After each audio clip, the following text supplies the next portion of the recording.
साधना का रास्ता आखिर वो शक्ति का वरदान है या फिर एक ऐसा जाल जो हमेशा के लिए बांध ले।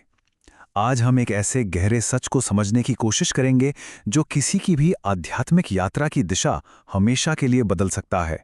देखिए, ये सिर्फ एक सवाल नहीं है, बल्कि एक चुनाव है। एक ऐसा चुनाव जो ये तय करेगा कि आध्यात्मिक यात्रा मुक्ति की तरफ ले जाएगी या फिर एक ऐसे अंतहीन बंधन में जो कभी खत्म नहीं होता। चलिए, इस गहरे सच की परतों को एक एक करके खोलते हैं। तो सवाल उठता है कि साधना का असली मतलब क्या है? क्या ये सिर्फ कुछ रस्में या क्रियाएं हैं? नहीं, ये चेतना का एक बहुत गहरा विज्ञान है। एक ऐसा विज्ञान जो किसी की पूरी असलियत को बदल सकता है। भगवद गीता का बस ये एक वाक्य साधना के पूरे रहस्य को हमारे सामने रख देता है। इसका मतलब बहुत सीधा और गहरा है। जिसकी भी उपासना की जाती है, अंत में चेतना उसी में विलीन हो जाती है, उसी का रूप बन जाती है। तो ये चुनाव बहुत ही सीधा हो जाता है। अगर कोई मुक्त शक्ति की उपासना करता है तो वो मुक्ति की ओर बढ़ता है, लेकिन अगर कोई ऐसी शक्ति की साधना करता है जो खुद बंधी हुई है, तो उसका अंत भी उसी बंधन में होता है।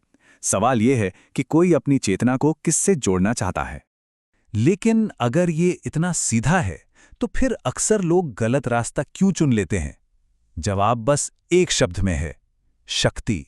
शक्ति का नशा और उसका खतरनाक आकर्षण। आजकल का जमाना इंस्टेंट रिजल्ट का है ना? सोशल मीडिया पर रहस्यमयी साधनाओं की तो जैसे बाढ़ आ गई है। यक्षिणी साधना जैसी प्रथाएं जो तुरंत पैसा, कामयाबी और पावर का वादा करती हैं, लोगों को अपनी तरफ खींचती हैं। उन्हें लगता है कि अरे वाह, ये तो एक आध्यात्मिक शॉर्टकट है। ये वादे सुनने में कितने आकर्षक लगते हैं नहीं, खासकर जब किसी को जिंदगी में जल्दी से जल्दी सफलता पानी हो। लेकिन हर शॉर्टकट की एक कीमत होती है, और सवाल ये है कि क्या लोग इस रास्ते की असली कीमत जानते हैं? और यहीं पर असली कहानी शुरू होती है।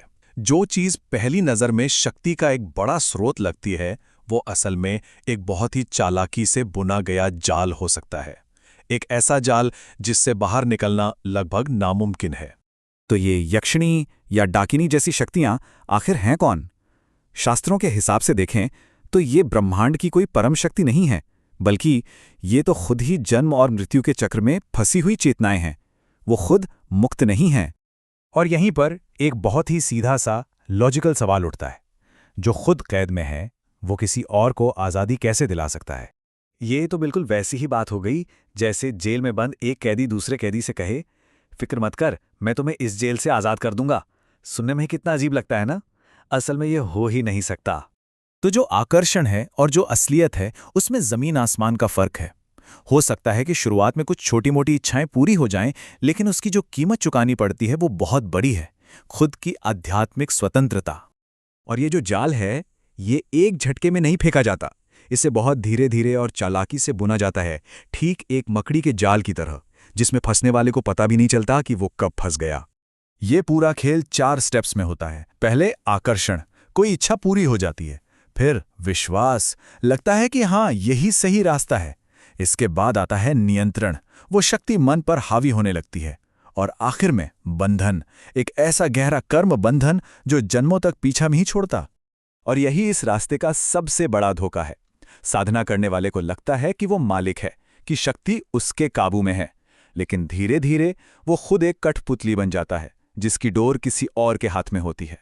तो फिर सवाल यह है कि अगर ये रास्ता इतना खतरनाक है, तो सही रास्ता क्या है? देखिए, सच्चा आध्यात्मिक मार्ग बाहरी शक्ति को काबू करने का नहीं, बल्कि अपने अंदर की परम स्वतंत्रता को पाने का है। शास्त्र कहते हैं कि ये जो मानव जीवन मिला है ना, ये इतना कीमती है कि देवता भी इसे पाने के लिए तरसते हैं। क्यों? क्योंकि सिर्फ इसी जीवन में मोक्ष यानी परम मुक्ति संभव है। ये एक सुनहरा मौका है। तो अब चुनाव बहुत साफ है। एक तरफ है शक्ति का सिंहासन, जो असल में एक जेल है, और दूसरी तरफ है मुक्ति का खुला आसमान। एक रास्ता और भी गहरे बंधनों में जकड़ता है, जबकि दूसरा हमेशा हमेशा के लिए आजाद कर देता है। ये बात याद रखने वाली है। असली आध्यात्मिक शक्ति दूसरों को कंट्रोल करने में नहीं है, बल्कि खुद को हर बंधन से मुक्त करने में है। असली शक्ति स्वतंत्रता है, नियंत्रण नहीं। तो आखिर में ये चुनाव हर किसी का अपना है, और सिर्फ अपना। आज की पसंद ही आने वाले अनगिनत कल का भविष्य तय करेगी। ये फैसला हर किसी को अपने विवेक से करना है। और ये बात भी याद रखनी होगी कि ये चुनाव सिर्फ इस जीवन के लिए नहीं है। गीता के वचन के अनुसार जिस चेतना से आज जुड़ा जाता है, मृत्यु के बाद आत्मा उसी मंजिल को पाती है। तो इस पूरी चर्चा का निचोड़ क्या है? बस यही कि बाहरी शक्तियों का आकर्षण एक भ्रम है, एक छलावा है। असली शक्ति सच्चे ज्ञान में है। पहले ज्ञान को पाना, फिर मार्ग चुनना, बाकी सब कुछ एक धोखा है।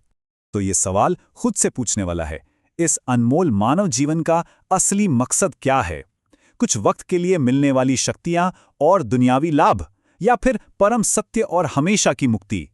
चुनाव हर किसी को खुद ही करना है।